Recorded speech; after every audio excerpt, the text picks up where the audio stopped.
Okay, here's a problem related to software and it's not working. So I'm starting the program's installation from the DVD and soon I will receive an error message and the program won't install. User installer user interface mode not supported. So how to solve this problem? If I close it with OK, it just quits and nothing happens.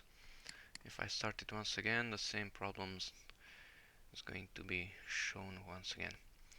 Okay, and to fix this problem we have to do the following thing. Close it, right click the installation, the exe file, go to properties and then compatibility and run this program in compatibility mode for Windows 7.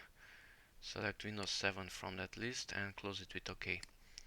And now if I double click on the exe file once again, now I should not receive that error message and the program should install.